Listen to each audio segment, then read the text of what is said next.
Assalamualaikum warahmatullahi wabarakatuh.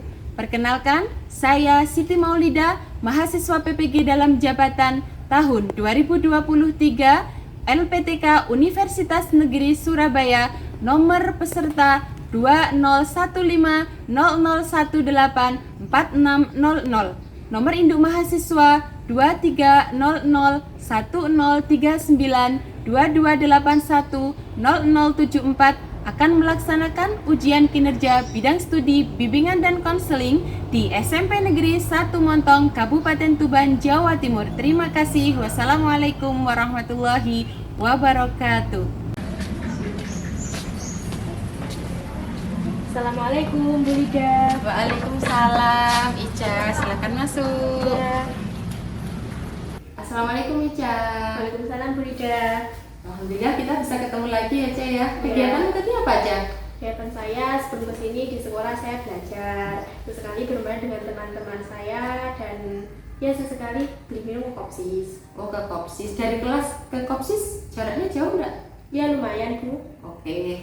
Baiklah Ca, sebelum konseling kita mulai, bagaimana kalau kita berdoa terlebih dahulu? Iya. Oke, kita berdoa terlebih dahulu Ca ya, doa yang khusyuk supaya permasalahan yang sedang dihadapi dapat kita selesaikan dengan baik. Iya. Berdoa mulai.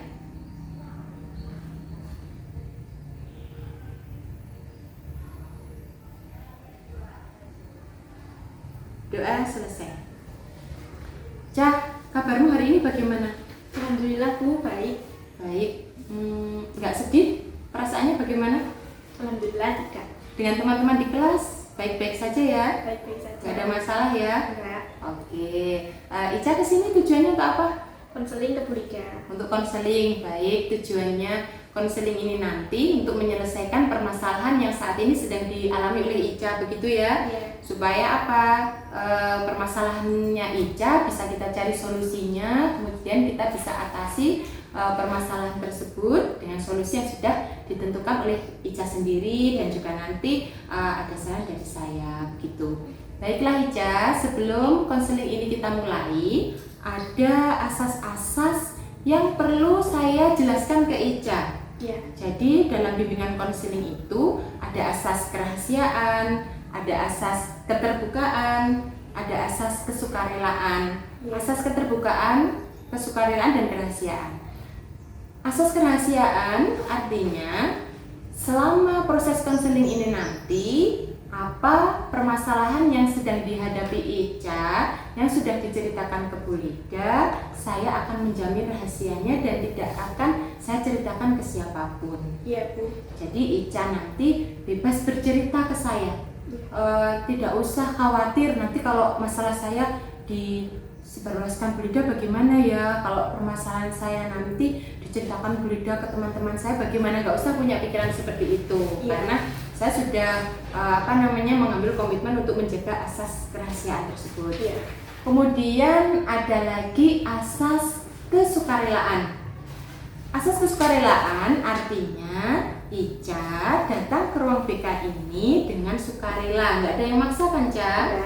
Enggak, kamu kan juga sering nyari saya, Bu saya mau konseling misalkan, nah seperti itu.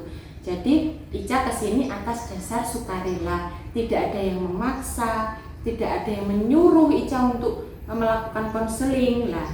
Jadi intinya atas maunya Ica sendiri, begitu ya. Kemudian ada lagi asas keterbukaan. Selama proses konseling ini nanti, harapan saya Ica bisa menceritakan semua permasalahannya Ica dengan sejujur-jujurnya, dengan sedetail-detailnya, supaya apa? Kita nanti bisa mencari penyebab masalahnya Ica apa. Kemudian kita bisa mencari solusinya dari permasalahan yang sedang dihadapi Ica apa. Biar Ica nanti hatinya lebih tenang, lebih nyaman saat berada di sekolahan maupun berada di rumah. Iya. Biar pikiran-pikiran negatif yang ada pada diri Ica itu cepat hilang, kita ganti dengan pikiran-pikiran yang positif. Begitu ya Ca ya? Iya. Baiklah. Selain itu, selama proses konseling ini nanti ada komitmen kesepakatan antara saya sebagai konselor dan Ica sebagai konseli. Kesepakatannya tentang waktu. Enaknya kita ini nanti konselingnya berapa lama aja? 40, 45 atau 60 menit? Mungkin sekitar 40 menit, Bu. 40 saja ya? Iya. Oke, selama 40 menit nanti kita akan konseling. Nah, antara saya dan Ica, silahkan nanti dalam waktu 40 menit itu Ica bisa menceritakan semua yang dialami oleh Ica gitu. Kemudian ada komitmen lagi tentang pengisian lembar kerja peserta didik. Nanti juga ada lembar kerja itu yang harus Ica isi gitu, dan ada juga evaluasi. Begitu aja ya? Iya. Baiklah Ica. Apakah Ica sudah siap untuk mengikuti kegiatan konseling ke tahap selanjutnya? Siap, Bu. Siap bercerita dengan sepenuh hati ya. Siap.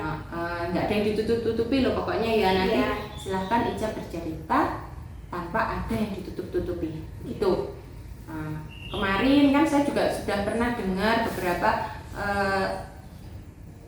cerita dari Ica terkait dengan masalah yang Ica hadapi begitu ya. Nanti silahkan diceritakan sejelas-jelasnya, sedetail-detailnya di tahap selanjutnya. Itu ya Ica ya. Ica, apakah sudah siap untuk melanjutkan konseling ini ke tahap inti? Siap, Bu. Siap. Hatinya sudah ditata ya? Sudah. Sudah. Oke lah.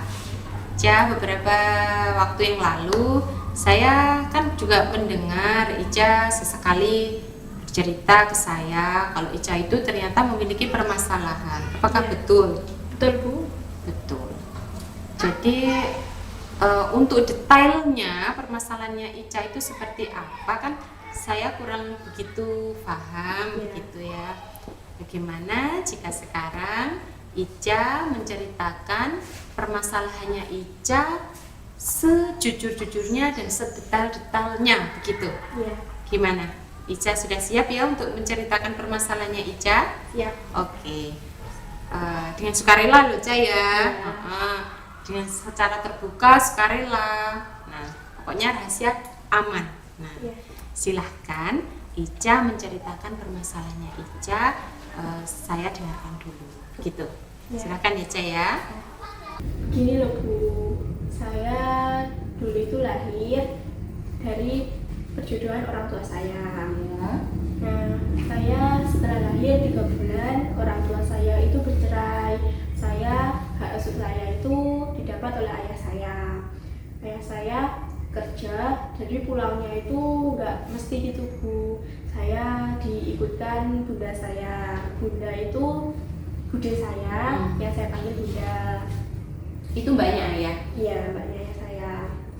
Nah, tapi uang itu masih dari ayah saya, tapi saya ikut bunda saya, tidur juga di rumahnya bunda saya. Terus saya kelas 2 SD, ayah saya menikah lagi. Terus setelah menikah, mama tiri saya itu masih baik sekali, malah sangat baik. Nah, setelah itu mama tiri saya pas saya kelas 4 itu mengandung, punya anak cewek.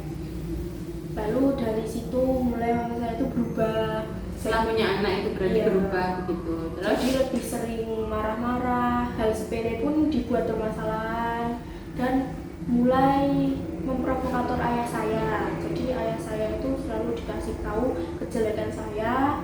Jadi ayah saya memandang saya tuh ya nakal gitu ya, Bu, sekarang. Padahal tapi kebaikan saya, kayak kalau saya nurut itu nggak pernah dikasih tahu ayah saya.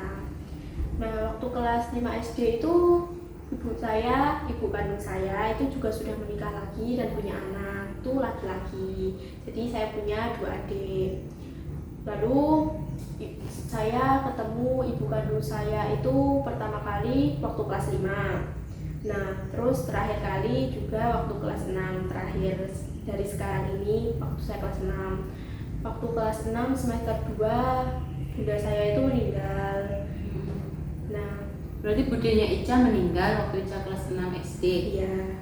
Terus saya langsung pindah ke rumah ayah saya. Ya, rumah bunda saya sama ayah saya itu satu tanah tapi beda rumah gitu loh, Bu. Terus saya tinggal di rumah saya, tidur di rumah saya sendiri. Jadi bersama sama ibu tiri saya, adik saya, sama ayah saya. Nah, setelah itu saya makin remaja, dewasa, saya masuk SMP itu ibu tiri saya sangat berubah gitu loh Bu, berubahnya sangat drastis. Jadi dari dulunya yang dulu baik, lembut, sekarang jadi kasar. Ya nggak jarang juga kalau marahin saya itu sambil main tangan. Berarti pernah main tangan ke Ica? Pernah Bu. Kayak nyubit gitu? Ya menyubit itu sering, tapi kadang juga itu kayak ditempelin gitu loh Bu. Sampai segitunya ya Ca ya? Ya. Nah saya juga bingung Bu, salah saya itu di mana? Karena kan saya juga masih ya remaja gitu ya Bu. Saya belum tahu kesalahan saya di mana. Tapi kalau saya pikir-pikir, saya kadang di rumah itu ya sudah benar sewajarnya. Tapi pasti ada saja yang dibuat masalah sama ibu tiri saya itu.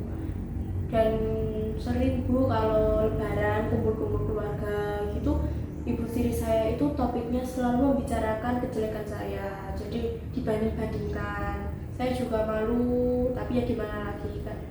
Jalan satu-satunya saya cuma menghindar gitu saja. Itu ketika kumpul keluarga yang dari ayah apa keluarganya ibunya mama tirinya Ica? Dari mama tiri saya. Oh, berarti ketika lebaran itu Ica juga ikut ke rumah mama tiri, ke keluarganya mama tirinya Ica gitu, iya. Terus selain itu ya kalau di keluarga ayah saya dia baik, karena keluarga ayah saya kan juga tahu ya Bu, saya dari dulu gimana. Nah terus saya itu biasanya kalau ada satu masalah itu tentang uang gitu loh Bu. Saya kadang uang saku? Ya, saya kan dikasih uang ayah saya kan 1 minggu itu dikasih 300. Nah itu buat kayak beli ya terserah, tapi tetap ada uang setiap pagi mau berangkat sekolah itu pasti ada. 300 itu sudah termasuk bensin. Nah itu kadang saya taruh di kamar ya Bu, ya saya tidak seuzon atau gimana, tapi pasti tetap ada aja yang hilang. Nah saya setiap tanya mama saya, kan nggak mungkin ya Bu siapa yang mau masuk rumah ke kamar saya, cuma dia dan adik saya ya mungkin. Nah setiap saya tanya itu katanya nggak tahu, malah katanya saya membuat-buat gitu loh Bu.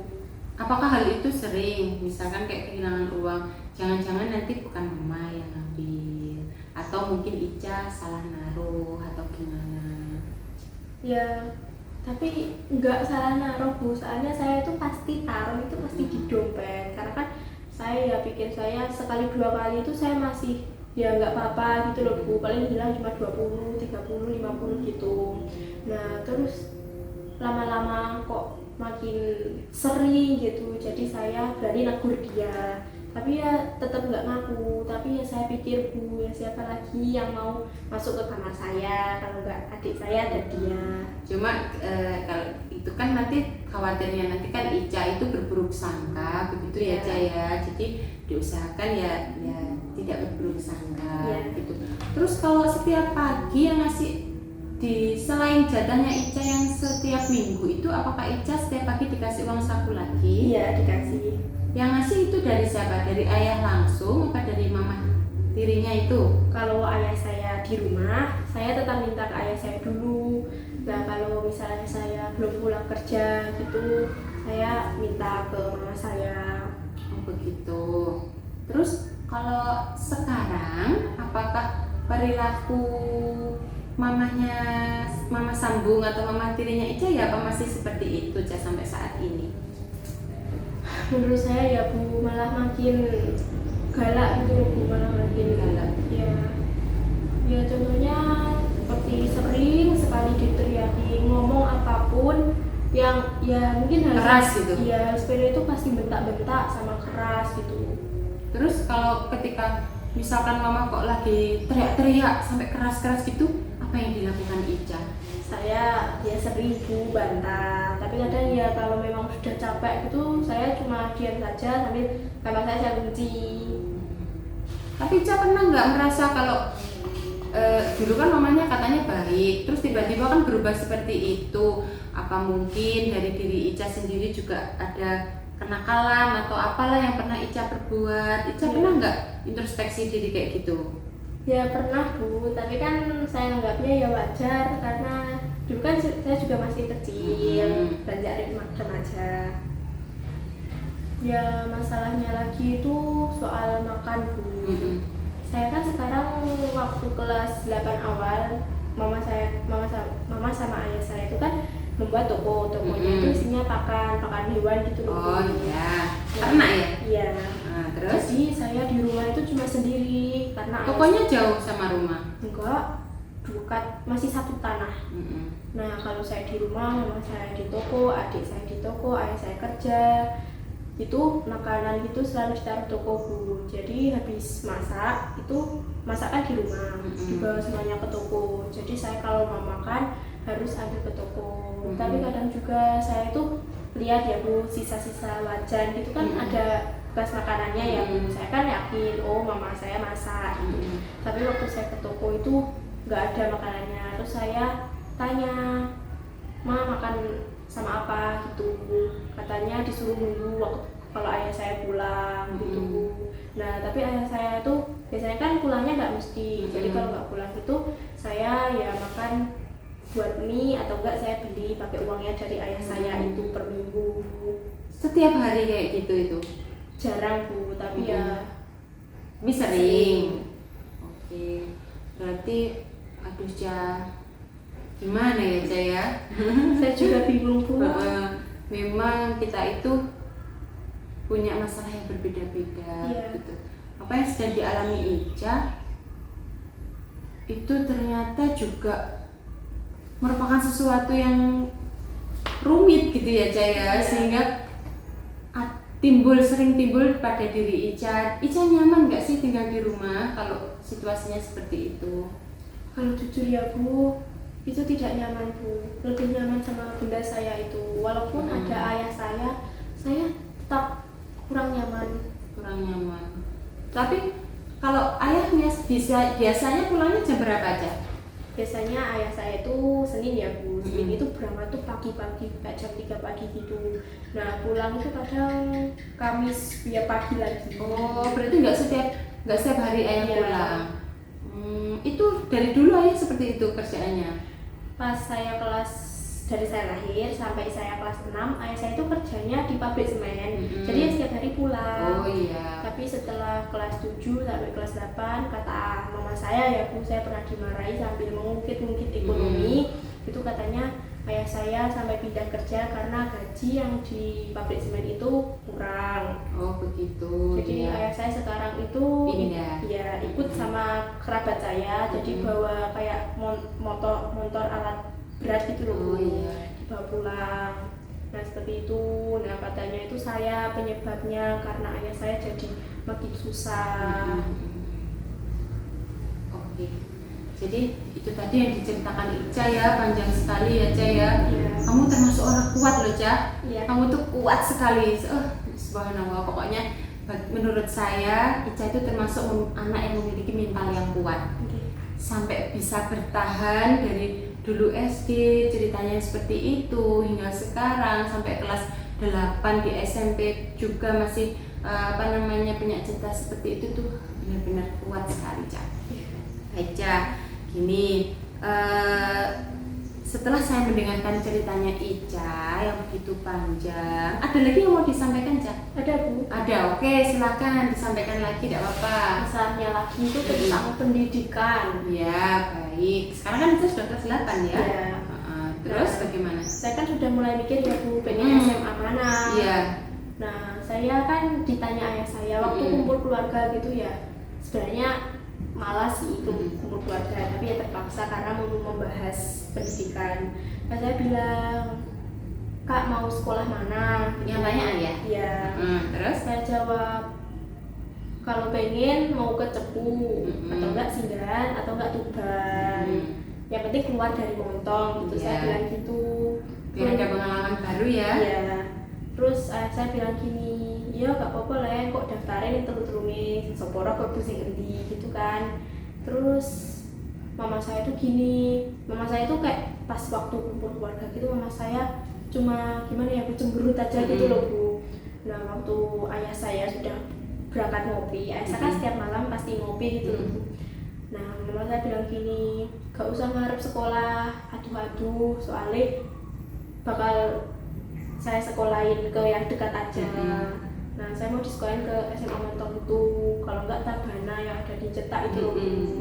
Nah saya kan ya pastinya pengen yang tinggi ya Bu, untuk mencapai cita-cita saya. Tapi mama saya sudah bilang gitu, jadi semangat saya jadi pudar gitu loh Bu. Berarti misalkan yang tadinya itu semangatnya itu menggebu-gebu, sekarang semangatnya jadi udah. Tapi kan ini kan masih ada jeda waktu lama aja, masih kita kan 1 tahun lagi aja ya. Sekarang masih kelas 8, masih ada kelas 9, nanti bisa direncanakan yang lebih matang lagi gitu. Ada lagi yang mau disampaikan Ica terkait permasalahannya? Permasalahan barang Bu. Barang, oke, bagaimana? Barang itu saya kan dulunya ya Bu, masuk kelas 7 itu sudah mau dibelikan sepeda motor. Nah mama saya itu dari saya kelas 5 SD itu sudah ganti motor semenjak menikah sama ayah saya, itu sudah ganti motor itu 3 kali karena mengikuti yang baru gitu loh Bu. Saya mau dibelikan itu, dulu saya itu kan disuruh request, saya minta itu Vario. Mama saya kan itu keadaannya pas sepedanya Scoopy. Terus mama saya gini, ya udah nih Ica dibelikan Vario, yang Vario mau dipakai dia, yang Scoopy disuruh pakai saya. Nah saya kan nggak terima ya Bu, mosok saya harus pakai barang bekas dia selalu gitu, soalnya sering Bu. Nah itu saya nggak mau, jadi saya lebih memilih nggak dibelikan aja itu. Terus sekarang dia sudah ganti sepeda, ganti Scoopy lagi, tapi sampai sekarang Ica juga belum ada motor? belum. Terus Ica pakai motor siapa? Saya itu pakai motor itu, bunda saya kan punya anak. Nah anaknya itu kerjanya itu yang satu kan di rumah punya warung kopi, yang satunya lagi kerjanya itu kayak jadi kernet motor gitu loh Bu. Nah jadi sepedanya yang metik itu nganggur, jadi saya disuruh pakai itu aja daripada nyusahin mama saya antar jemput. Soalnya sering sekali saya dibilang kayak pas kelas 7 awal-awal saya itu, dia kan kalau siang kan mestinya mau tidur siang gitu loh Bu. Nah punya tanggungan menjemput saya, setiap masih di motor perjalanan pulang gitu saya kayak dimarahin, kayak selalu katanya saya tuh menyusahkan, orang mau tidur siang kok malah diganggu gitu. Tapi kalau saya mau dibelikan sepeda, dia pasti iri mau dipakai sepedanya. Kok kayak saingan ya Ica ya? Iya. Gini Ica ya, pokoknya Ica itu anak yang kuat lah Ica ya. Hal-hal yang seperti itu, ketika Ica mengalami saat seperti itu, misalkan kayak sambil dibonceng motor, habis itu mama juga bilang menyusahkan dan lain kayak gitu, perasaannya Ica bagaimana? Ya sedih Bu, mangkel, kayak ini kan hak saya ya Bu, dan juga kewajiban dia sebagai orang tua sambung saya. Tapi kok malah diungkit-ungkit seperti itu, ya hati saya sakit. Kadang juga sampai di saya tuh di motor itu sambil nangis. Pernah Ica sampai nangis? Iya. Akhirnya dari pengalamannya Ica, dari ceritanya Ica yang seperti itu rumitnya lah, apakah muncul pikiran-pikiran negatif Ica terhadap kesehariannya Ica? Terhadap mama saya? Muncul pikiran negatif kah? Banyak. Akhirnya dari cerita yang begitu panjang tadi Ica ya, kamu memiliki pikiran-pikiran negatif begitu ya? Oke. Ini nanti akan saya, kalau ternyata Ica memiliki pikiran-pikiran negatif, Bu Lida akan menggunakan teknik cognitive restructuring untuk mengatasi permasalahannya Ica. Jadi teknik cognitive restructuring itu ada tahapannya, yaitu ada talk record, jadi menggali pikiran-pikiran negatif. Nah, talk record itu menggali pikiran-pikiran negatif yang ada pada diri Ica. Otomatis pada situasi yang seperti apa Ica muncul pikiran negatif, misalkan dalam situasi sedang dibonceng dengan diungkit-ungkit apa tadi lah, akhirnya kan muncul pikiran negatifnya Ica. terus dalam situasi kumpul dengan keluarga misalkan, lah Ica ada pikiran-pikiran yang negatif lagi yang muncul, itu nanti bisa kita gali, namanya talk record. Setelah itu coping talk. Nah, coping talk itu nanti begini Ca, dari pikiran-pikiran negatif yang dialami Ica, nah itu kita ganti dengan pikiran positif. Jadi pikiran negatifnya Ica tadi kita atasi, kita mengatasi pikiran negatif Ica dengan pikiran yang positif, supaya Ica itu tidak terbelenggu dengan pikiran negatif terus. Ya Allah, saya kok gimana ya, intinya Ica kan nanti berpikir negatif terus sampai di dalam benaknya Ica tuh nggak ada celah untuk berpikir yang positif karena terlalu sering memikirkan hal-hal yang negatif gitu. Masalahnya kan juga kalau apa yang kita pikirkan akhirnya kan juga kadang bisa terjadi juga begitu ya Jaya. Ceritakan pikiran negatif yang muncul pada pikirannya Ica itu apa ketika dalam situasi tertentu. Tadi kan juga sudah diceritakan. Nah, coba diulangi pikiran negatif misalkan yang muncul pada diri Ica apa pada situasi tertentu. Pikiran negatif yang muncul pada saya itu kalau misal saya berempat kumpul keluarga gitu, mama saya itu kayak seperti mau memojokkan saya terus gitu. Jadi pikiran saya itu mama saya itu ingin menyingkirkan saya. Jadi pernah soalnya mama saya itu bilang, kayak pas saya tengkar sama dia, bilang kamu lebih baik ikut sama ibumu kandung aja, nggak usah nyusahin di sini gitu. Jadi saya mikir, dari situ saya mikir mungkin mama saya mau bikin saya ikut ibu kandung saya dan dia hidup sama bertiga sama anak-anaknya. Itu pikiran negatif ya Ca ya. Kan seakan-akan Ica kan khawatir kalau diusir gitu ya. Ya itu pikiran negatif saat kalian sedang berkumpul begitu. Ada lagi Ca yang lain? Mama tiri saya itu sepertinya itu tidak mau tersaingi gitu loh Bu. Ya contohnya sudah saya ungkapkan tadi saat mau beli sepeda motor. Tuh dia nggak mau yang sepedanya itu nggak maunya di bawah saya, terus di atas saya gitu. Terus setiap saya misal saya kan ada uang mingguan itu kan Bu. Nah saya biasanya beli itu biasanya kayak Milo jajan-jajan gitu. Saya kan taruh di kamar, tapi kalau adik saya mau minta ya saya kasih biasanya. Nah kalau seperti itu mama saya itu nggak mau kalah, jadi anaknya itu nggak boleh minta saya, harus dibelikan sendiri. Jadi saya sama adik saya itu interaksinya kurang, nggak pernah bercanda berdua gitu loh Bu. Padahal sebenarnya kamu senang ya juga sama adiknya. Iya suka. Jadi pikiran negatif yang kedua itu seakan-akan merasa ada saingan begitu ya antara Ica dengan ibu tirinya Ica. Ada lagi pikiran negatif yang muncul? Sepertinya sudah ya Bu. Sudah, berarti Ica itu tadi kan juga Ica menyampaikan kalau Ica tuh nggak nyaman di rumah begitu. Iya. Itu ya Bu, itu ada pikiran negatif juga kan. Bagaimana? Setiap kayak saya di rumah, saya tuh lebih nyaman di rumah teman saya atau enggak di sekolah, jadi malas pulang karena pikiran negatif saya itu setiap saya pulang itu dari omongan dia yang selalu mencaci saya itu di sana itu di rumah saya itu kayak jadi masalah gitu loh Bu. Saya itu kayak biangnya gitu loh. Seakan-akan kalau ada Ica itu nanti akan ada masalah di dalam rumah begitu, dan kalau Ica tidak di rumah berarti kehidupan di rumah ayah sama ibunya lebih tenang begitu ya Ca ya. Dari pikiran negatif tadi kita ganti ke pikiran yang positif. Ica kan merasa seakan-akan kalau Ica itu di rumah, Ica itu kayak menjadi masalah gitu, pemicu masalah di dalam rumah gitu. Kemudian yang kedua, Ica itu merasa bahwasanya antara Ica dengan ibu sambung itu kayak ada saingan begitu ya. Nah itu misalnya kita ganti pikiran negatif itu dengan pikiran yang positif.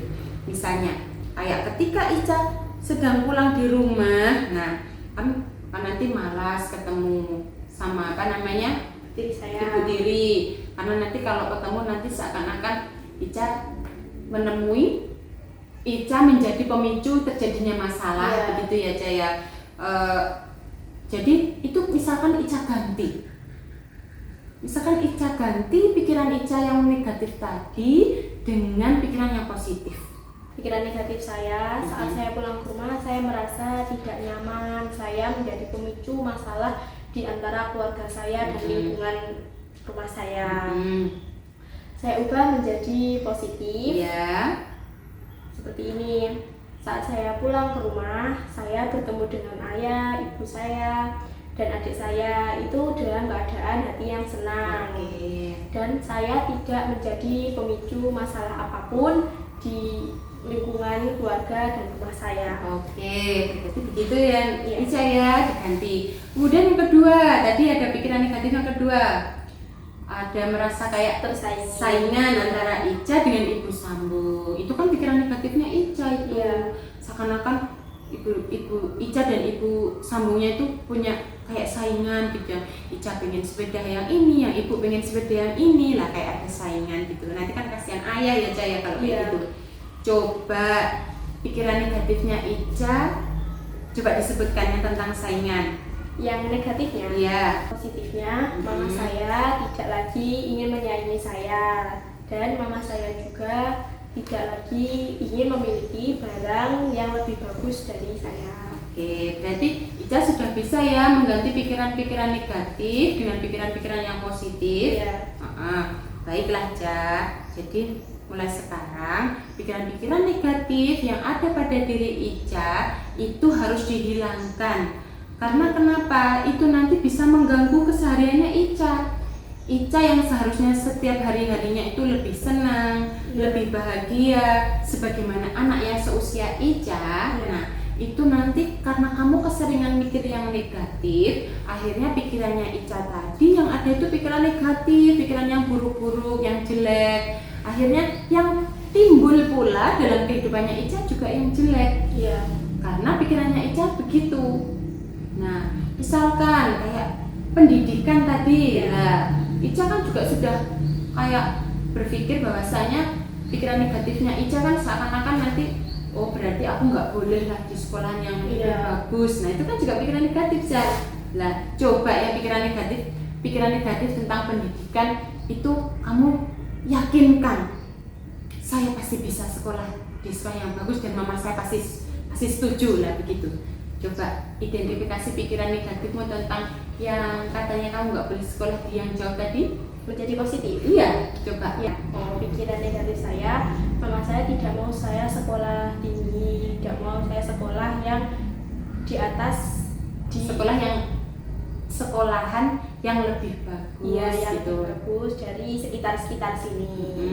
Terus untuk pikiran positifnya saya ubah menjadi saya pasti bisa belajar dan mendapat nilai yang bagus agar bisa masuk ke sekolah yang saya inginkan dan mama saya bisa menyetujui lah. Begitu bagus, artinya Ica sudah bisa menggali pikiran-pikiran negatif Ica, atau tadi disebut dengan talk record. Kemudian Ica juga bisa coping talk lah, mengatasi pikiran yang negatif dan menggantinya dengan pikiran yang positif. Kalau Ica berhasil lah, Ica berhasil selalu berpikir yang positif. Nah, Ica kasih self reward untuk diri Ica sendiri.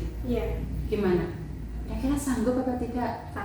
Sanggup. Jadi ketika Ica itu mulai berpikir, misalkan kayak gini, nanti ketika Ica mau pulang, nanti males aku pulang, nanti pasti mamaku ada aja nanti yang terjadi misalkan. Ganti. Pokoknya aku pulang pasti aku bahagia, aku nanti pulang pasti menemukan kebahagiaan dan kesenangan.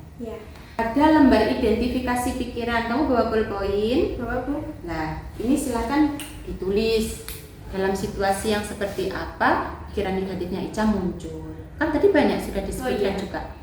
Tulis nama, kelas.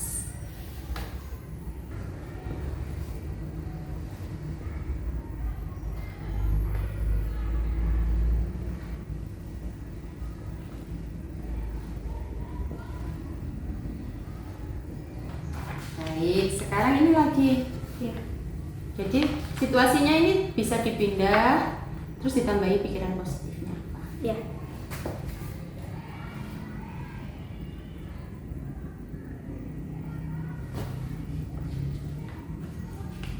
Baik, Ica, ini ada lembar praktek coping talk di rumah. Ya. Jadi nanti ini dilakukan Ica diisi ketika di rumah. Misalkan tanggal sekian, dalam situasi sekian, dalam situasi yang bagaimana Ica tiba-tiba punya pikiran negatif, gantilah pikiran negatif tersebut dengan pikiran positif. Kemudian ada nggak hambatannya ketika mau mengganti pikiran negatif dengan pikiran positif, ada hambatannya nggak? Ya. Jika berhasil, nanti Ica tulis di sini Ica mau apa. Ya. Misalkan Ica mau jalan-jalan, Ica mau beli kesukaan Ica, misalkan itu nanti ditulis di sini selama 1, 2, 3, 4, 5 paling enggak nih nanti 5 hari lah, mulai dari misalkan tanggal besok gitu sampai nanti berapa hari ke depan. Begitu jika Ica berhasil mengganti pikiran negatifnya Ica ke pikiran positif, terus Ica mau kasih reward apa terhadap keberhasilannya Ica gitu. Ica dari apa namanya proses konseling yang sudah kita lalui tadi, terima kasih Ica sudah bersedia menceritakan permasalahan Ica dan melakukan konseling individu dengan Bu Lida hingga awal sampai akhir sesuai dengan kesepakatan yang kita sepakati tadi. Gimana sih perasaannya Ica setelah Ica mengikuti layanan konseling ini? Menurut saya, hati saya sedikit lega ya Bu. Dan saya nanti setelah ini pulang ke rumah bisa menerapkan pikiran positif saya tadi. Betul, iya. Jadi perasaannya Ica lebih tenang, lebih lega setelah Ica mencurahkan, menceritakan permasalahannya Ica ke saya.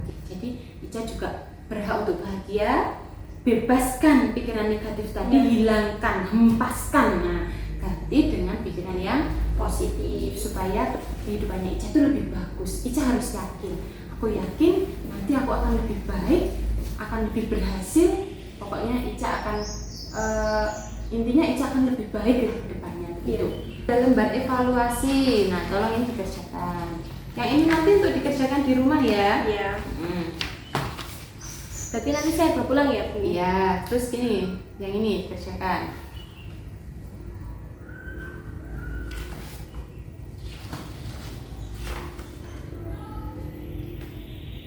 Baik, Ica setelah mengisi evaluasi, proses dan hasil dan konseling kita sudah kita lalui dari apa yang sudah diceritakan Ica, permasalahannya Ica, penyebabnya apa, kemudian Ica juga bisa mengambil solusi. Nah, itu sudah luar biasa Ica.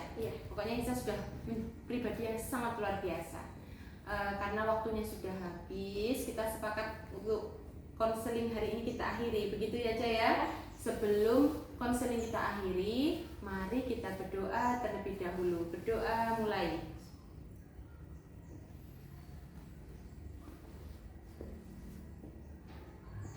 Berdoa selesai. Baca, mari kita tutup dengan bacaan hamdalah. Alhamdulillahirabbil alamin. Pokoknya pesan Bu Lida ke Ica, Ica harus tetap menjadi anak yang kuat ya. Ica harus yakin bahwasanya masa depannya Ica itu akan lebih bagus. Juga Ica harus menyadari posisinya Ica sebagai anak. Ica harus bisa memposisikan diri sebagai anak gimana, begitu ya. Terima kasih Ica. Saya ucapkan Assalamualaikum warahmatullahi wabarakatuh. Waalaikumsalam warahmatullahi wabarakatuh.